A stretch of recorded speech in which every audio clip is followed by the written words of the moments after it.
Hello, good morning, everyone. So, we are here for our group presentation of Module 7030 SSL International Leadership. So, we are four members in our group. The first, myself, Jasleen Kaur, and second member of our group is Veerpal Kaur. Third one is Jovenpreet Kaur, and last member of our group is Anubala. So, our group welcome you in our group presentation. So, it is an honor to discuss the leadership approaches of two significant business leaders. The first leader is Melanie Perkins, who is a CEO of Canva, and the second is Emma Walmsley, who is a CEO of GlaxoSmithKline. So, in today's presentation, we'll delve into their leadership styles using several well-known leadership theories. So, now I'm moving further on to a slide two, which is all about the agenda. The purpose of presentation to analyze the effectiveness and importance of different leadership theories in various organizational settings, to understand how these leaders exemplify these theories in their leadership practices. So this was all about slide two. Now I'm moving further on to a slide three. So let's start with the understanding the leadership. So, understanding leadership is essential for evaluating the efficiency and influence of different theories of leadership in businesses. So, we can learn more about the characteristics, actions, and situational modifications that leaders take to grow their organizations by using leadership analysis. Second point is several well-known theories of leadership, such as situational leadership, destructive leadership, path goal theory, and trait theory, will be used as the basis for the analysis. So these theories will offer a framework for comprehending the special strategies and techniques that Perkins and Walmsley used in their skills as leaders. So this was all about slide three. Now moving further on to a slide four. In this, we will be critically analyzing the leadership philosophies of two well-known leaders in this presentation.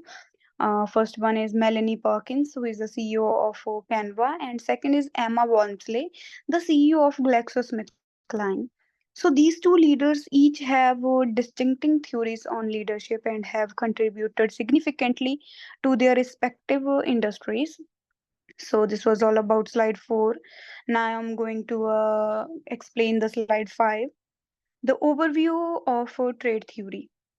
The main goal of trade theory is to identify the innate traits and attributes that successful leaders possess.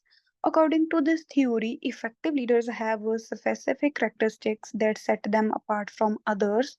The second one is resilience, decisiveness, strategic thinking, and the capacity to encourage and inspire others are among the essential characteristics frequently linked to effective leaders. So it is a thought that these characteristics are innate in each person, which makes some people are more likely to be successful leaders than others.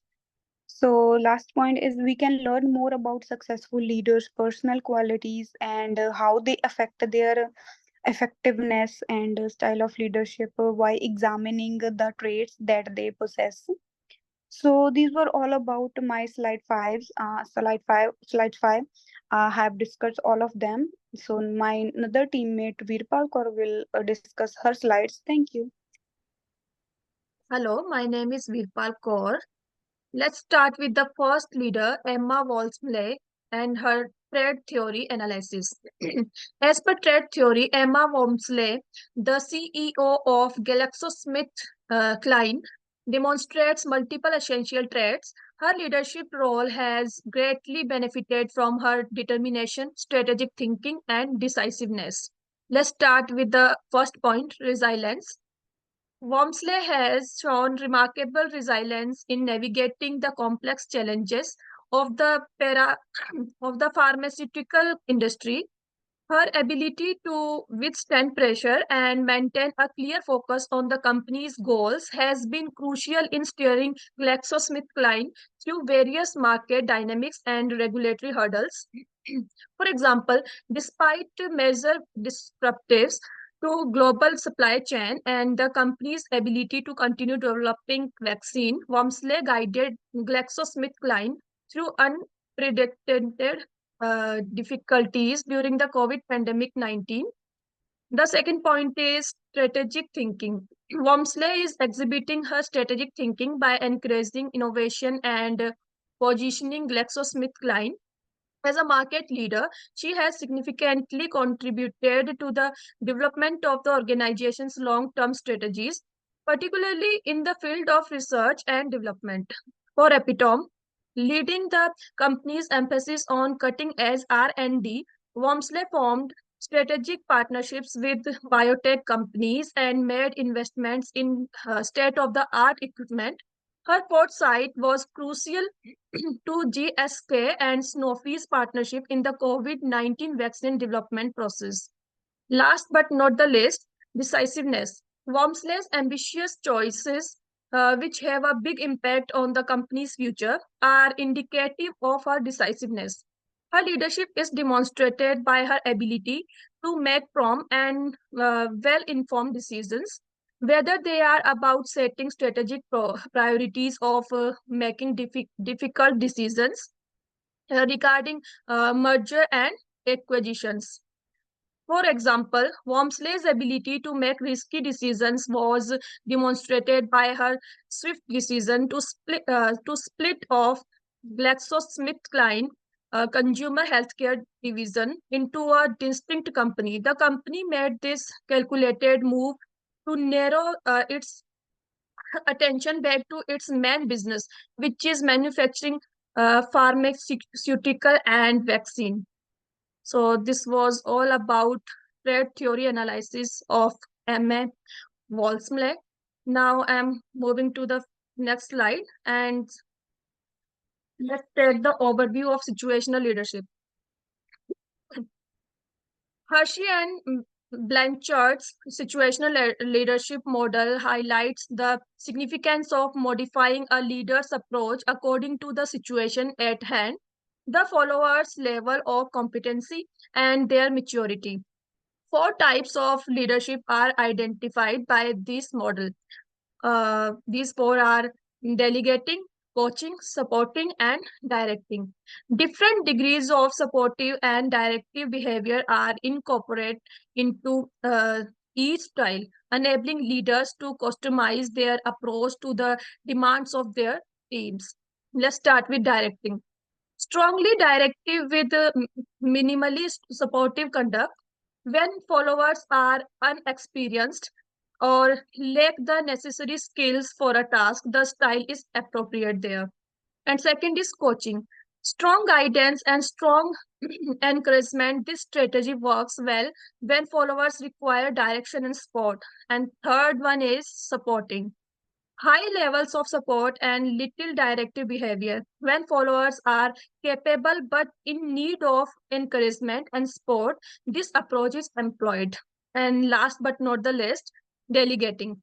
Insufficient guidance and encouragement, this strategy works best with highly motivated and skilled followers. So this was all about four strategies. Now I'm moving to the slide number 8 and let's start Emma Wormsley situational leadership analysis.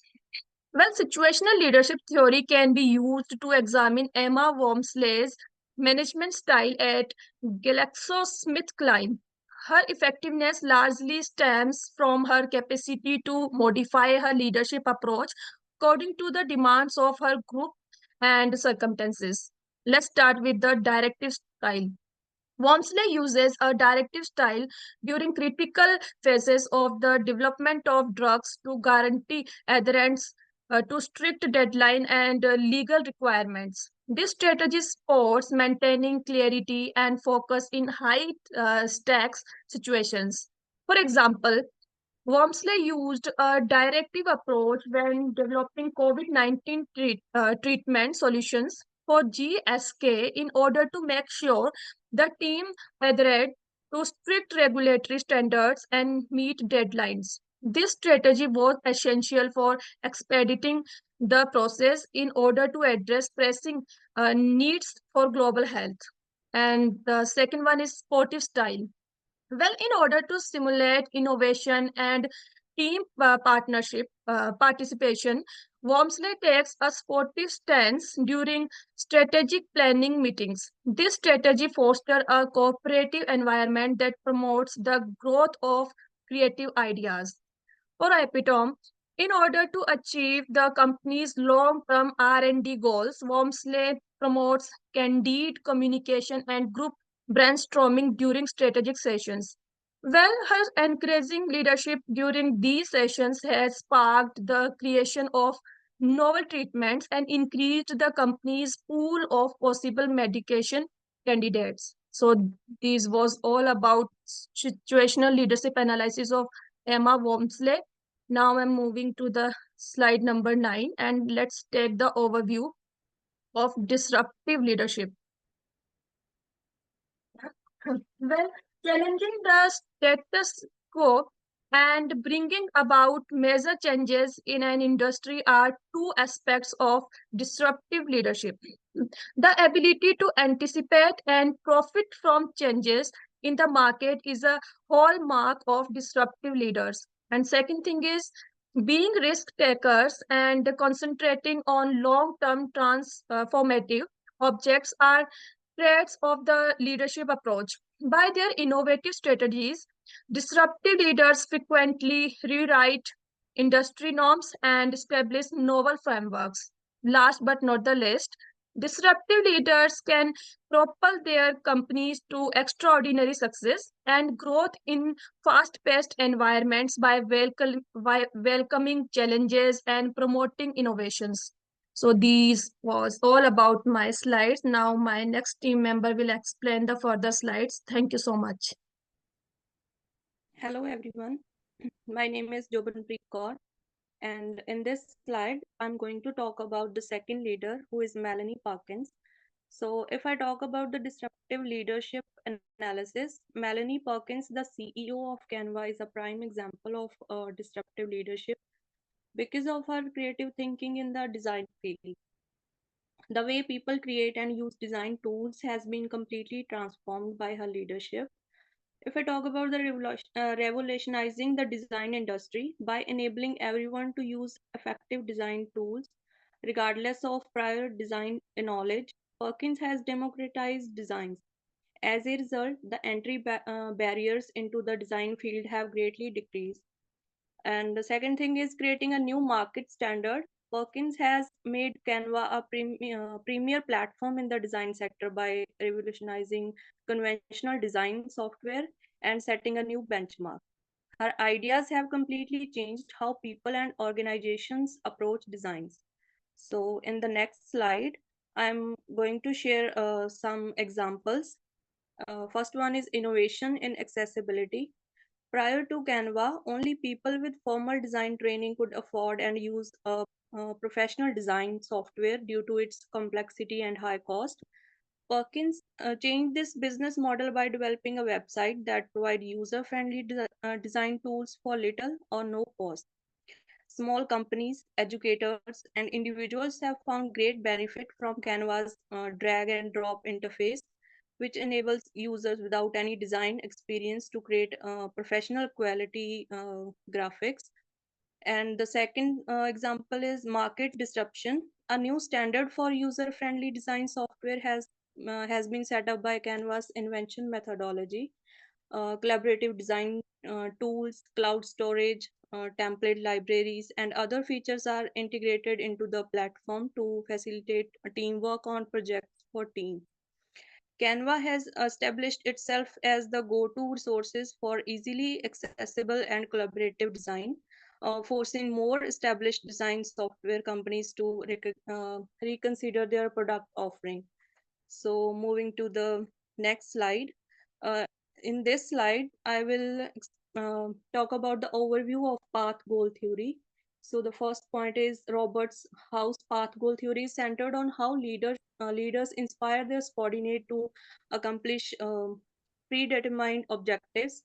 The theory places a strong emphasis on the interaction between the work environment, follower characteristics, and the leadership style. The second point is that it is expected of leaders to clear the path for those following them by offering guidance, encouragement, and assistance in removing roadblocks to goal accomplishment. This entails matching a leader's style to the requirements of the task and the needs of their followers. And the last point is leaders who comprehend the objectives and obstacles of their followers can provide customized support and guidance that improve performance and satisfaction. So this is all about my slides. Now my next team member, Anubala, is going to explain her slides. Thank you. Hi everyone. My name is Anu Bala. My slide is slide 13. In this slide, I'm going to explain Melanie Parkin's path goal theory analysis.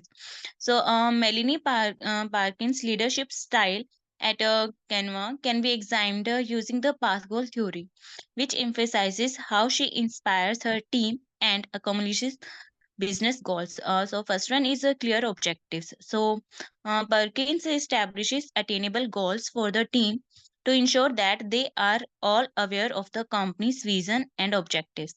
This clarity makes it easier for the team to align their efforts toward common goals. For example, Canva's goal of enabling anyone to design anything and publish anywhere has been expressively explained by Perkins. All team activities are guided by this goal, which makes sure that customer service, marketing, and product development all work toward the wider goal of user empowerment and accessibility in order to promote a cohesive and goal oriented work environment. Perkins. So, for example, makes sure that the team is aware of how new features fit into the overall goals before introducing them. Second point is providing resources. So, by providing the tools and encouragement her team needs to succeed. Perkins fosters a positive work environment. This entails giving them the resources, direction, and support they need to succeed. For example, Perkins has made investments in cutting edge design software, ongoing professional development courses, and a collaborative work environment to foster her team's development and creativity. Uh, Additionally, by fostering an inclusive environment, she has encouraged team members to experiment with new ideas and share their thoughts. Canvas vast template collection and real-time collaboration capabilities are just two examples of the notable innovations that have improved the product and user experience due to this encouraging framework. In slide 14, I'm going to comparison between both leaders and their insights. So comparison of leadership style. First one is Emma Walmsley. She chose situational and adaptive leadership with an emphasis on decisiveness, strategic thinking, and resilience. Where Melanie Parkin chose innovative, approachable, and goal-oriented leadership that is disruptive and focused on achieving specific objectives. And their key insights are first one is the significance of modifying leadership approaches to leadership satisfy the requirements of organization, and the market is exemplified by these two leaders. Second one is ability to adjust to various circumstances, and natural qualities are frequently combined to create effective leadership. In slide 15, there is a conclusion of our so in a conclusion, we have used the perspectives of situational leadership, descriptive leadership, trait theory, and the path goal theory to analyze Emma Walmsley and Melanie Parkin's leadership style. So in strategic thinking, adaptability, and resilience are qualities that define Emma Walmsley leadership and have been essential in overcoming obstacles in her company. However, Melanie Parkins has transformed the design sector with her inventiveness and a distinct vision, showing how disruptive leadership can completely transform an industry. In order to succeed, both leaders as excellent examples of how to combine innate qualities and with flexibility approaches. Wansley and Perkins demonstrates that adaptability and the capacity to handle a variety of challenges are essential components of effective leadership. Aspiring leaders who want to create their own successful leadership philosophies can benefit greatly from these insights, which highlight the importance of flexibility and a calculated approach in leadership position. In slide 16, these are the some references where we got this data about these two leaders, Emma Walmsley and Melanie Parkins. In slide 17, this is thank you. And if you have any question, you can ask. Thank you.